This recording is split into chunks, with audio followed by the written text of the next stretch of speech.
This is Rock That Doesn't Roll. I'm Andrew Gill, a music journalist who grew up listening to Christian rock, and I'm joined by my co-host. Hi, I'm Leah Payne, and I am author of God Gave Rock and Roll to You, a book about contemporary Christian music. And today we have another Christian music in the headlines kind of episode. We saw an article recently that made us like our heads go on a swivel, just like, you know, what that meme with the distracted boyfriend, you know, we're like, the headline was Christian music is experiencing a pop breakthrough. And we thought, whoa, this is interesting and compelling and pertinent to our subject area. So we wanted to talk to the author of this article. It was published on npr.org. So we have Emma Madden with us here right now to unpack what these findings are about Christian music experiencing a pop breakthrough. So welcome, Emma. Hi, thank you guys for having me. Yeah, of course. I guess my first question for you is, how did this story come to your desk? Or how did you come across this and decide this is a story I want to write for NPR? I was really workshopping some ideas with my editor, Hazel Sills. She has fantastic editorial incentive. And I was looking at the Billboard charts, and some of it was just sort of soft rock, country, a lot of Benson Boone, stuff I hadn't quite seen before, not the sort of frothy pop I was used to. And then I dove more into the lyrics, and it seemed quite explicitly liturgical, which I hadn't quite seen before. So I brought these ideas to my editor, and she said, we'd be really interested in a piece that's very industry focused on how the Christian contemporary music as a genre and format is breaking into the charts. For the first time in 11 years, 2 CCM songs have appeared in the Billboard Top 100. And since I wrote that piece, I think it came out a couple years ago, Brandon Lake, who's at the forefront of this new movement, his album just landed at number 7 in the Billboard Top 200, which is a really big deal for CCM. Yeah, I mean, most of the artists that we talk about never did that, you know, right, Leah? Yeah, you know, one of the things that I thought, there were two things that you mentioned that just so stood out to me, and I would love to hear more from you, is one was the word liturgical, because I think that is the really odd thing about this moment, right? It's music that, so in the 1990s and the early aughts, the era that Andrew and I have covered on our podcast, the people who made it into the top 40 of mainstream music were either singing kind of sanitized mainstream songs about love, like very chaste kind of songs about like Amy Grant's Every Heartbeat, that is like the least offensive pop song you could come up with. Every heartbeat bears your name. Like there's, but who is your, you know? Could like, be anyone, you know? Yeah. She probably means Jesus, right? Yeah, but it's like a song that is easily like doubles as a love song. It is a love song, right?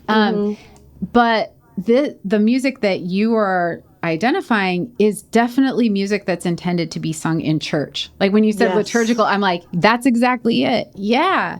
So what was it that stood out to you? I'm just curious, was there a particular lyric or a song where you were like, wait a minute, what am I hearing? So I listened to Brandon Lake's Hard Fought Hallelujah, and what stood out to me is that I really enjoyed it. I got goosebumps. There's times when my hands go off freely, times that it calls. There's days when a praise comes out easy, days when it takes all the strength I got. I'll bring my heart fought, heartfelt, been through hell.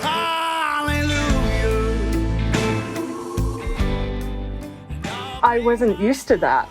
I wasn't used to that with CCM, which is the version with or without Jelly Roll, or either versions. either works for me.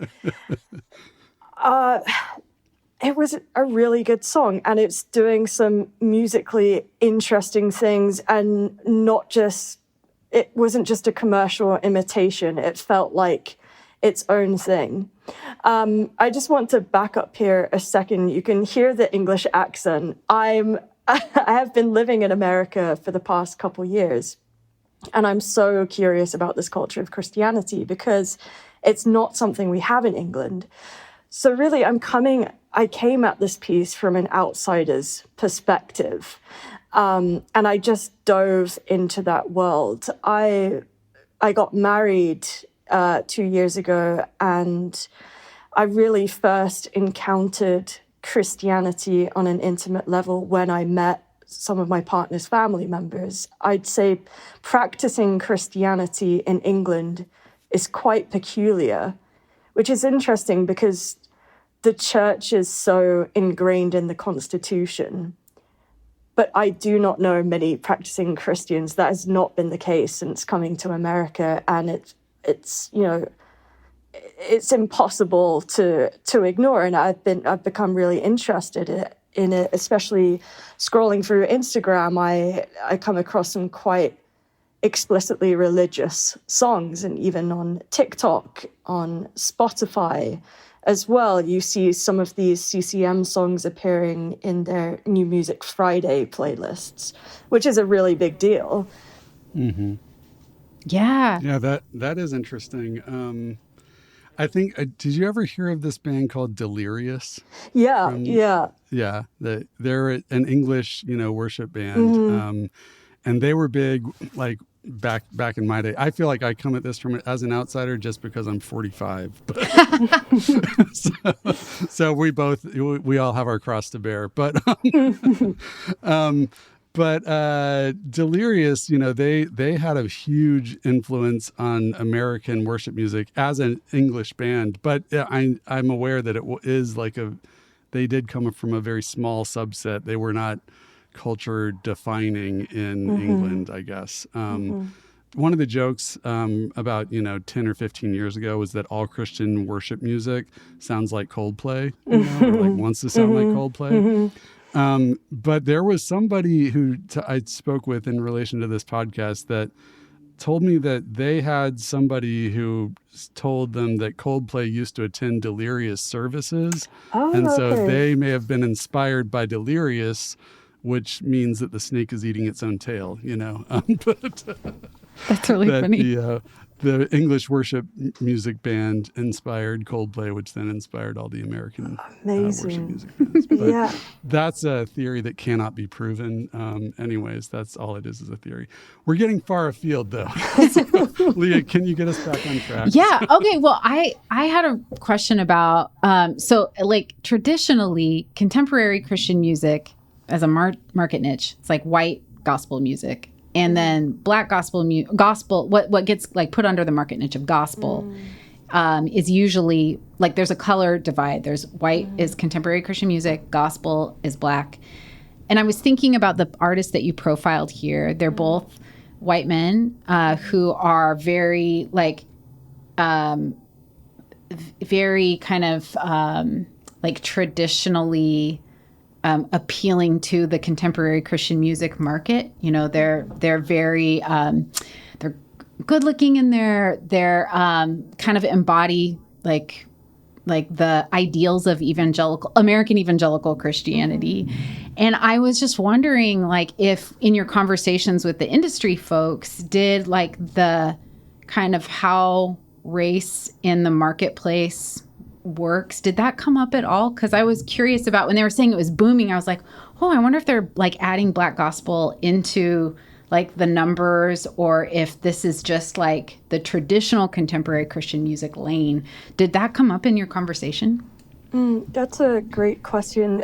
Race didn't come up in the conversations I did have, but a lot of the success of these white artists has been bolstered by Black influences. Forrest Frank, for example, his song Your Way's Better, which is one of CCM's most popular songs in a really long time, it wasn't performing spectacularly until a couple named Bridget Nicole and Dave Myers choreographed a little TikTok song to it, and then it absolutely spread like wildfire. Oh, Lord, I need you now more than ever. Would you put my heart back together? I searched the world till my head hurt just to find out your ways better. Oh, oh, your ways better. Oh, oh, your ways. And that dance is really crucial for the song's success. I don't think it would have had anywhere near the visibility it's had they not choreographed that dance and very explicitly and organically marketed that song themselves. Yeah, I was just listening to some Forrest Frank for the first time right before this call. So I'm fresh off of my first exposure, and I couldn't help but notice the similarities with like Chance the Rapper's kind of music, or even, and I just thought back to like Kanye West's song Jesus Walks, you know, way back, you know, on his first album. And that one said, you know, if you talk about God, your record won't get played. That was, you know, the key line in that. But yeah, I wonder also if like part of the evolution of just the music industry in general has had a part to play in this, because, you know, like someone like Post Malone was dominating album sales as a white rapper for many years, and he's now gone country, you know, and so hip hop and country have just been intermingling in so many ways, and like race has almost become less, it's become borderless in many ways, you know, like there's so many white hip hop artists that are in the mainstream as well as Christian. So I wonder how much of this might just be broader industry trends, and then these artists are practicing the broader industry, but they happen to be Christian, so their art is, you know, about God and liturgical in purpose.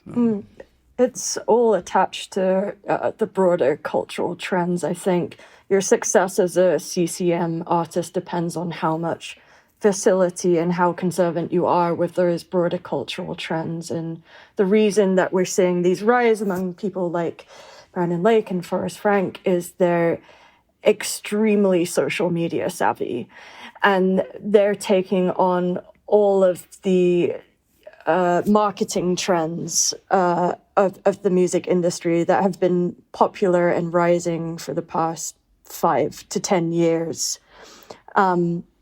So in my piece for NPR, I mentioned that Brandon Lake first debuted Hard Fought Hallelujah on tour, and he only played the first verse and chorus. He intended for that to be filmed because that would have been an appropriate length to become a snippet on TikTok and Instagram, which is exactly what happened. Yeah, I thought you made such a great point about how these folks, and this got me thinking. I'm a religion scholar by training, about how revivalist preachers have always been early adopters when it comes to media. And I thought how appropriate that it's basically the music that accompanies those preachers is on like the front edges of figuring out how to use new technology for promotion. That I was like, oh, that's such a good point. I want to know about like your thoughts on the Jelly Roll. Like, so one of the things that I thought was pretty distinct about now is the idea that successful mainstream artists would willingly be featured on a quote unquote contemporary Christian music album. That seems very different than other things in the past. I'd love to hear your thoughts on how that came to be, or what, you know, do you think that signals in the broader industry? And, Yeah. I know you probably don't have insider knowledge about this, but I know that often features are a paid appearance, right? And so I Oh. wonder if you have any idea if they might have paid Jelly Roll to be on that track or not. I wish I did. That would have Yeah. been that would have been a juicy No bit. one's gonna Yeah. give that up, though. But no, I think the secular world and the sacred world, they have a bidirectional relationship, especially the CCM and country industries. They're both based out of Nashville. And I think Brandon Lake and Jelly Roll have a pretty organic relationship. You could argue that Brandon Lake is the CCM version of Jelly Roll. I can also see someone like Jelly Roll making a straight up worship song in the future. I think we've seen that the market is there and it wouldn't harm him. That's interesting too, because, as Leah was mentioning earlier, when there was more of a racial divide between, CCM and gospel, there were mainstream artists who could just pop in and do a gospel album, and then they wouldn't be considered, oh, they became Christian and now they're a CCM artist and the mainstream people aren't going to listen to them anymore. They would just do that for one project and then go back to making their pop hits on their next album, and I imagine that's kind of the case with Carrie Underwood. Like you pointed out in the article that her Something in the Water was one of the previous times when CCM was, climbing the charts. And she didn't get branded a CCM artist. She was just a country artist who did a Christian song, right? So. Yeah, I think Dolly Parton appeared on a song as well. Chris Brown. There's a number of people who've come up in the past few years as features on these songs, and I that's not something I got into the piece. It's simply because I didn't have the word count for it, but it's obviously really bolstered the success of CCM, and I feel that's a strategy they'll definitely pursue going forward. Yeah, I wanted to ask you about that. I wanted to ask you about the things because I'm guessing there are so many strands to this article that that you wish you could have put in, that you didn't get a chance to sneak in there. What's one avenue that you'd like to continue thinking about with this story? Because I have I feel like I have 20 follow-up questions, but I'm wondering if you could write another follow-up piece, what would you be paying attention to? Well, with this piece, I wasn't able to get into any cultural analysis because that just wasn't the purview of the piece. It was this is what's happening in the industry. These are the strategies they're taking. I couldn't really ask why. What about this audience has changed that's making them so receptive to CCM? I kind of touched it at the end. I argued that young people were being drawn to CCM because it kind of functioned as a call to action. They're being told over and over again that Gen Z is the generation of loneliness, anxiety, and depression. You hear a CCM song, they lay out everything wrong that's happening in our spirits and culture, and then they offer redemption and salvation, and they offer an answer. That must be really appealing to hear. If you can buy into that must be really appealing to not just have someone sing to your spirit, but to tell you how you can find salvation. People are seeking meaning. Yeah. Rock that doesn't roll. Hello, Rock That Doesn't Roll listeners. Andrew Gill here with a quick update on the status of this very podcast that you're listening to right now. Are they even still making new shows, you might ask yourself? Well, the answer is yes. Leah and I have been working on new episodes since January, but it is a little different now. Our PRX Templeton Foundation grant is done, so we are making the show independently, which means the only funding for our work comes from you, the listeners. But we do need more support than we currently have. We both have families, we both have kids, we both have other jobs, and so the time we have to dedicate to this project is quite scarce. Support from listeners like you makes it a justifiable investment of our time. You can do that at patreon.com/RTDR. You can find a link in the show notes there as well. If you can afford it, buy us 1 cup of coffee a month. If you can't afford it, keep listening. That is totally fine. Please tell a friend about it, though, because we also need to get a bigger listener base in order to attract advertisers. If you would like to advertise on the show, email us rtdrpod@gmail.com, and we can work that out. That would be wonderful. Again, we think this show is very important. It's an important aspect of understanding how we got to the point we're in now as a country and as humans who practice religions and enjoy pop culture. Again, patreon.com/RTDR is where you can support us monetarily. And if you can't afford it, tell a friend, tell 5 friends. Thanks so much for listening. Back to the show. I want to come back to that comment about Brandon Lake making a song that was TikTok friendly. And it makes me think of, some of the early challenges of contemporary Christian music was doing what you said in terms of like the depth and breadth of the Christian tradition, kind of compacting it to its most, what one community feels is like its most basic parts, and then getting to the best part of it all within like 3.5 minutes, because it's a pop song.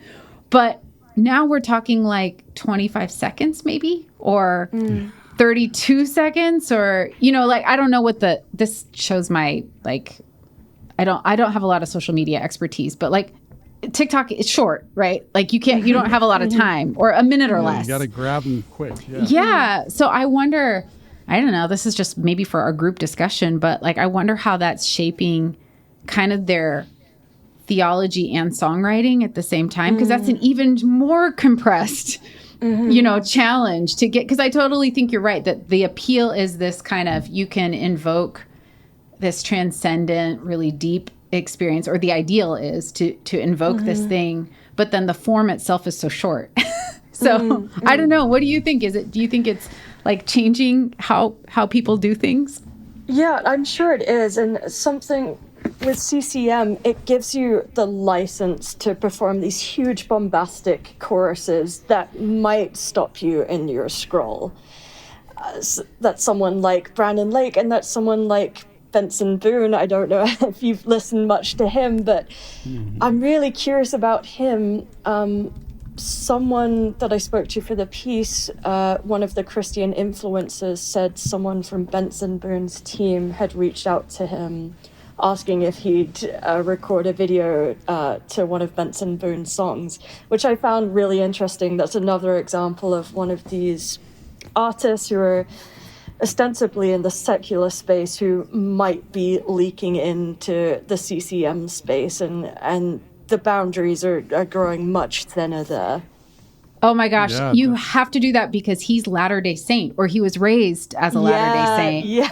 And please, I'm begging you to do this follow-up story because like traditionally Latter-day Saints and evangelicals, you wouldn't hear like a collab, between the two. Not because Latter-day Saints would be opposed to it, I don't think, but I think mostly because evangelical Christians would be.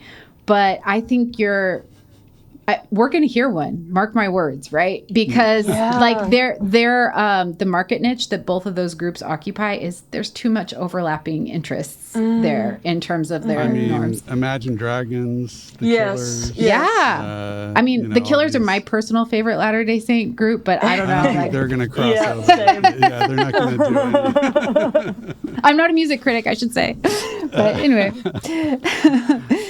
I think also the barrier to entry for evangelicals, we might say that it's rather low these days. They've had a lot of key wins, is what you're saying. Yeah. And I have to acknowledge the elephant in the room, that GOP elephant. That there is what is the executive order against Christian bias? There's all kinds of things politically that are making this sort of a wise direction to set your sails. Or I guess there's going to be a little less friction maybe if you point your boat in that direction. And I wonder if any of that came up when you were reporting. I know NPR probably didn't want you to say anything about politics because you're not their political reporter or whatever.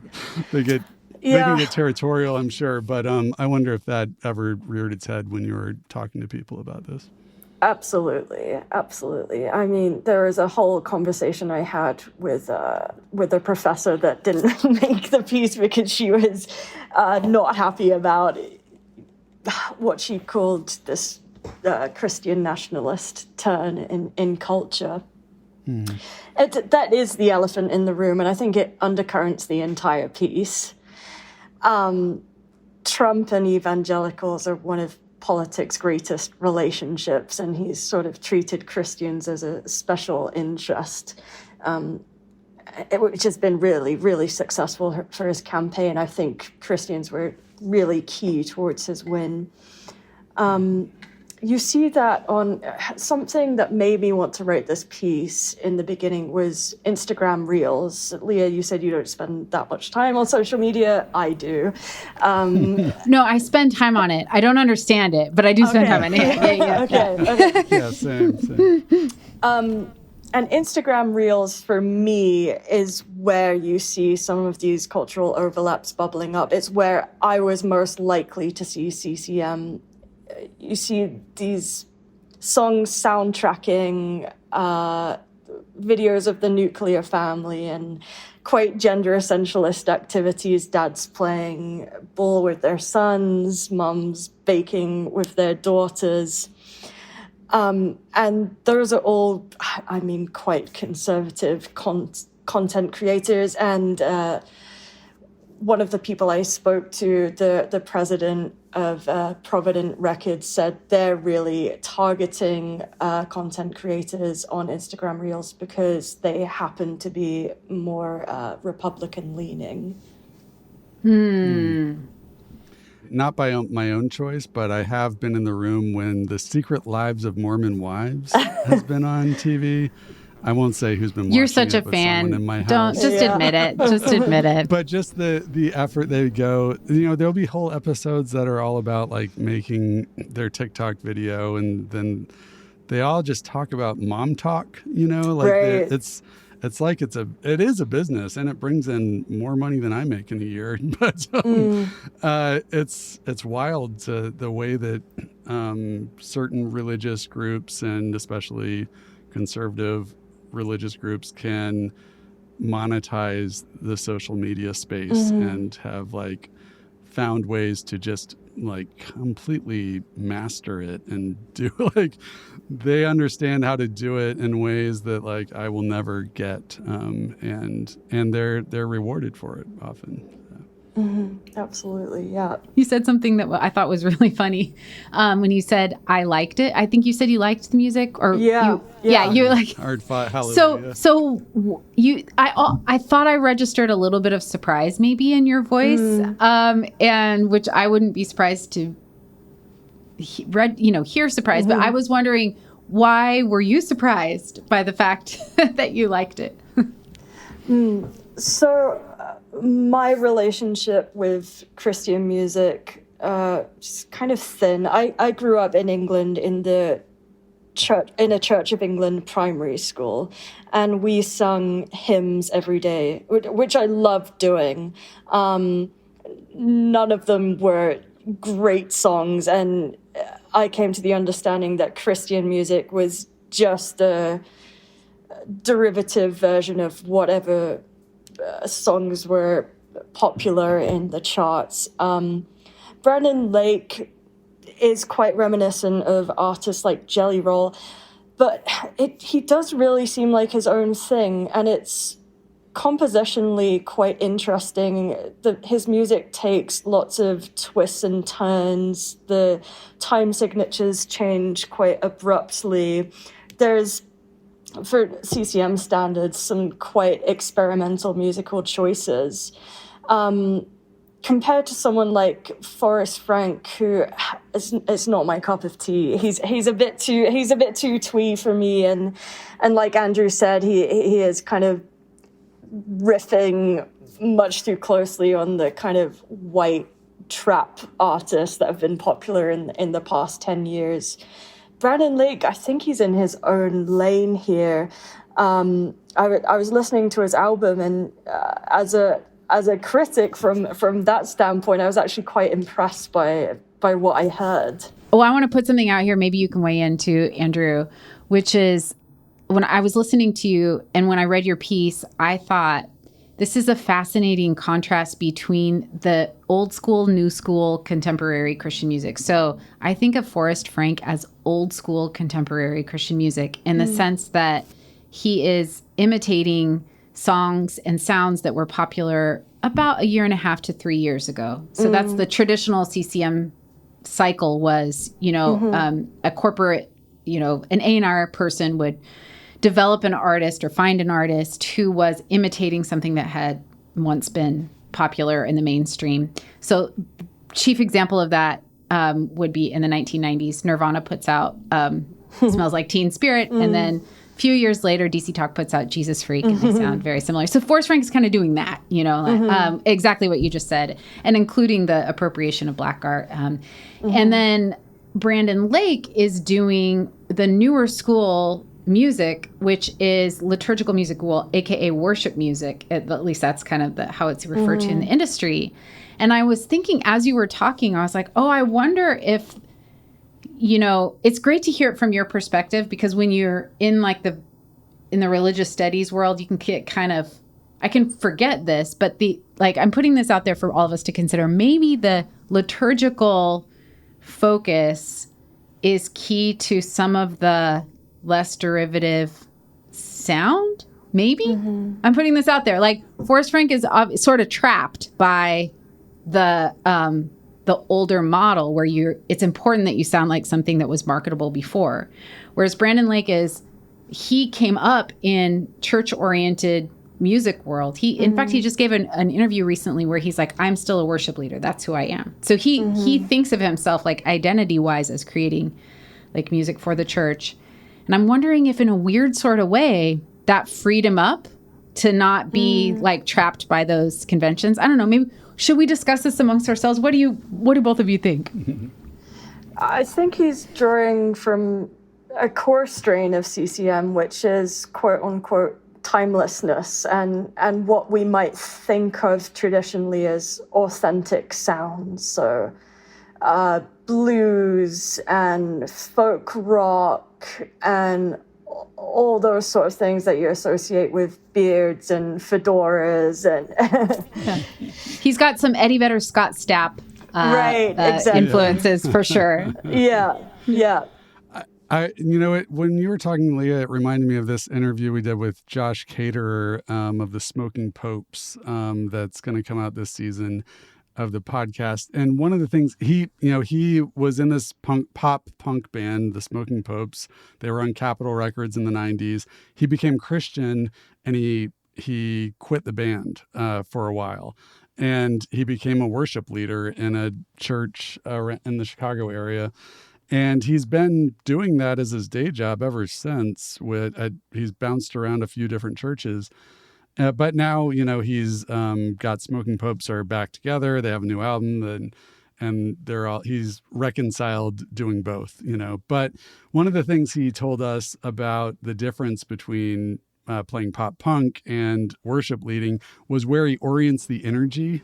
Wasn't that the quote he gave? It was about like, when I'm up there playing my song about, that I wrote about some girl I have a crush on or something, it's like, look at me, look at me, look at me. But when I'm like leading worship, I'm saying, look up, look at God, don't look at me. I'm trying to orient the energy somewhere else. And maybe that's part of Brandon Lake's experience doing that influences the music he's making now. Not to say that it's all "Don't Look at Me," but but maybe that has like gotten into his bones, his musical bones somehow. So. There's this numinous energy you're supposed to feel with music that really sets you on fire, and Brandon Lake is naming what that energy is. He's saying this is God. It gives that music this enormous power just by naming this thing that otherwise is ineffable, but it is the driving energy behind everything. Another, I was just thinking of another interview we did for this season we haven't released yet. This guy, Derek Webb, who he started a band in the 90s called Caveman's Call that did this sort of worship-oriented type music. In a lot of ways, like I feel like they kicked off the worship boom and to some degree in the late 90s. And he talks about how, he feels he was burned by the industry in some ways, maybe not just the industry, but like by the conservative politics, by, just being hemmed in.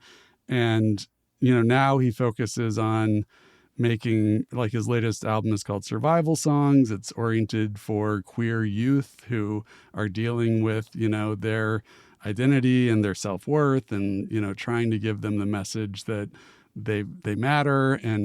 And he's like, I have a lot of friends who write worship music, and I have the ability to write songs like that. I could, I know the musical tricks to kind of, or, create that numinous energy, but he feels like it wouldn't be honest, to do it. And so he's like, my audience has gotten a lot smaller than it used to be. It's, keeps getting smaller and smaller, but he's kind of okay with that.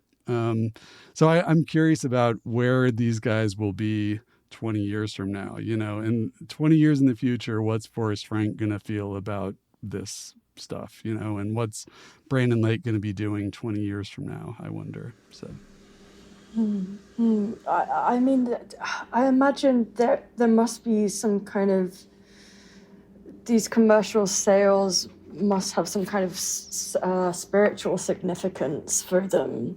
I imagine that's how you justify it, so you don't fall into the whole Jesus turning over the tables thing. How do you justify being commercially successful? Are you chosen by God to be commercially successful? Or are you just selling out? Are you selling out your spirit? I'd be interested to speak to some of these artists and understand how they grapple with that. Yeah, I would love to have, it would be great to have an off the record conversation, because I know there's a fair amount of, I'm sure it's spoken and unspoken, explicit, implicit encouragement to do what you just said, which is to interpret that as God's favor, as like divine approval of what's happening. And but I know for a fact that folks grapple with that privately quite a lot. Like, what does it mean to to gain the world and lose your soul, to use a biblical phrase there. But I wonder, I'm curious. I think you're right, Andrew. Like, it's so fascinating because the contemporary Christian music world and the gospel worlds more broadly, actually I think, CCM and certain other forms of gospel, they center young people so much. I was thinking Southern gospel, you can be really old, and certain forms of Black gospel, you can be old and be putting out records.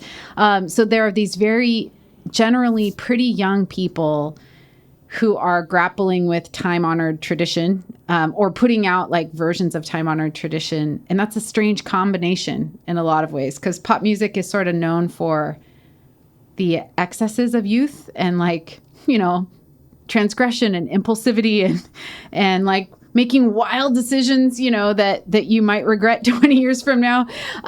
Or you might not. You might, just be fine reflecting on your wild past. But it's an interesting thing to be like in the genre known for that, or charting on a chart known for that, but then bearing the responsibility of like time-honored tradition there. So anyway, I don't know. That's not really a question for us, maybe just to consider.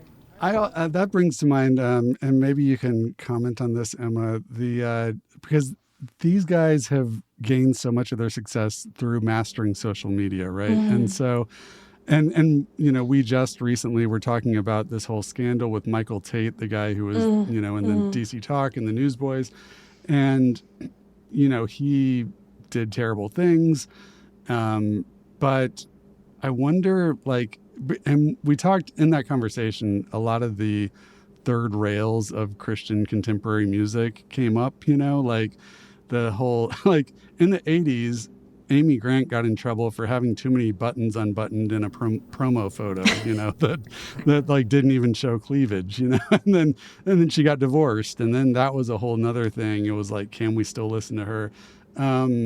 I wonder, what are the ways that these guys could go wrong? These guys are on the precipice. They're on the top of they're at a mountaintop right now, right? They're possibly the peak of their success. Maybe it will continue and get even bigger. We don't know. But I wonder, what are the things today that could topple them? I wonder, because I think the rules have all changed since DC Talk was big, or when Amy Grant was big, or whatever. I wonder if you have any sense of, if someone came out of the closet, if somebody voted Democrat. I don't know. Yeah, so I think those things would be bad. I think, but I saw a photo of Brandon Lake at Stagecoach, and he was with Lana Del Rey and Machine Gun Kelly and some other secular musicians. And there was a lot of rage in the comments from Christians saying, you're joining the devil, you're selling your soul, and they were already retracting. So I don't know, that must be so difficult to try and retain that audience who are so crucial to your success. I don't think it would be wise, given that that's their audience, to say something like gay rights. Right. What's funny? Yeah, or climate change. I guess buying a Tesla means something different now, but That's true. One thing, it's funny, you mentioned Lana Del Rey, and I'm pretty sure that she is the niece of Phil Madeira, who used to play. He was a member of the Phil Keaggy band. I didn't know that. I'm pretty sure on social media. Wow. How do I know something like this that you don't know, Andrew? This is crazy. That's wild. But she included a clip from a pastor on one of her recent albums. She put out so many I can't keep up. But it was just like a voice memo that she recorded in the service. So I'm just saying, those networks are, in a weird sort of way, she's not that far off, I mean, I know that just goes to show you the power of market niche and how that shapes people's imaginations, because the artists themselves, I think, have so much more fluidity and they go back and forth, and probably most of them hate being categorized by a particular, market. But it's so artificial. But for a lot of the fans, especially for CCM fans, it's like orthodoxy, right? So it's you can't be standing next to Lana Del Rey. Right. She put the F word in one of her album titles. How can she hang out with Christians? I might be going on a tangent here, but so much of Lana Del Rey's story has to do with being an alcoholic. And when you're an alcoholic, you probably go to AA. AAs are in churches. You pray to a higher power. Yep. Brandon Lake and Jelly Roll, both in their music, talk about their issues with addiction and alcohol. And again, God is a call to action. That's your higher power. There's probably a very thin line between these acts because of that, because they find God through these paths of addiction and salvation. Yeah, and even someone like Russ Taff, who we have had on this a recent episode, he was a big star in the 70s and 80s and has dealt with alcoholism off and on, and everybody knows, but he's that seems to be one that you can come back from sometimes. If you're, I don't know, if you're like Russ Taff, I guess. Yeah. I think for evangelicals, sex always ends up being the line. Yeah. Like that. It's like in some kind of way, it But it's usually like, seems. man, it's like, I mean, I could see them playing a Forrest Frank song at a strip club or something, like, I'm like, and like, what if Forrest Frank was at the strip club and was on Instagram somehow? I don't know if that would, I mean, I have no way to know this, but I could conceive of like that not being a huge deal. Yeah, the big Forrest Frank sex scandal of 2027. I can see. Well, wouldn't that be funny That'll if he do was it. just like, it's like, it's my mission field, I'm Right. here for. Yeah. I mean, we've got a script already ready for him. Yeah, you should be his PR. Yeah, give us a That's ring. good crisis management. When you're in trouble, Forrest Frank, let us know. Yeah, missionary dating. We got a whole thing. Well, is there anything else that we should have asked you about, Emma, or anything you'd like to add that we haven't covered so far? No, I've had a really great time speaking with you guys, and there's a lot for me to continue chewing on here. So yeah, just thank you for keeping the conversation going, for reading the piece, and just giving me a lot more to think about. Yeah, of course. I mean, we feel solidarity anytime somebody is like actually taking this industry seriously, and writing about it, because I mean, that was part of our mission statement when we started, was that like all of this is mostly just considered a joke. It's like the Righteous Gemstones, and it doesn't get much deeper than that, but like this has a lot of impact on people, there's millions of people that listen to this stuff. And like when we were kids, and currently, as you've shown us in this piece, there are millions of youth listening right now to Christian artists, and it's shaping the way they see the world. And so we should have somebody who's taking it seriously. So thank you. Yeah, I will say that when I went on Facebook, it was one of the first stories that came up, and the comments were so angry that anyone was even speaking about Christianity. And there was just a huge amount of incuriosity, which I think is such a shame, because there is something big happening here. I think more people could, open up their eyes a little and ask themselves why they've shut themselves off to this. Yeah, especially if for no other reason than understanding our current social and political climate, Exactly, in terms of, Yeah, I think it's vital. Yes. When I opened, NPR posted this on Blue Sky, and I opened that thread, and it was just like, I was like, there's 70 comments, and they're all just like, F Christians, basically. Yeah, it was just nothing but vitriol. And I was like, wow, this is not usually my experience of Blue Sky, but this is wild.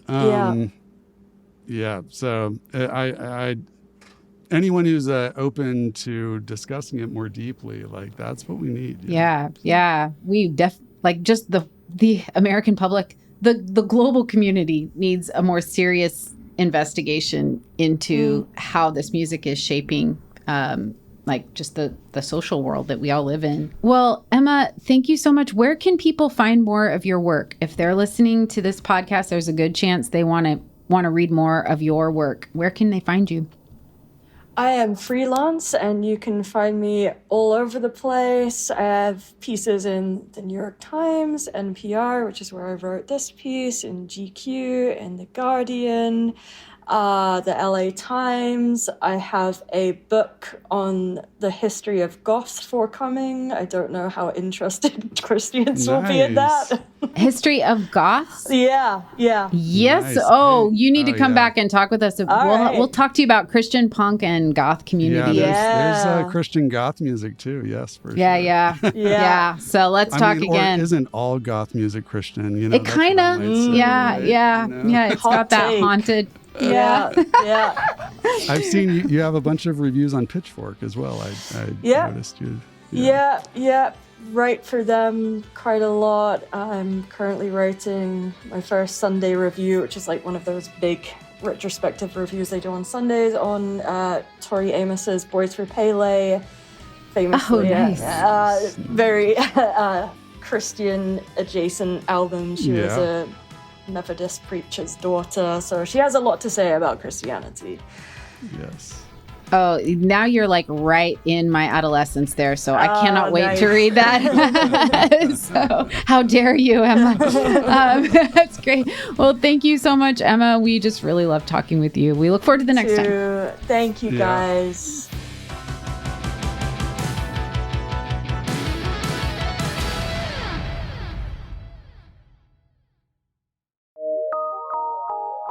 From PRX.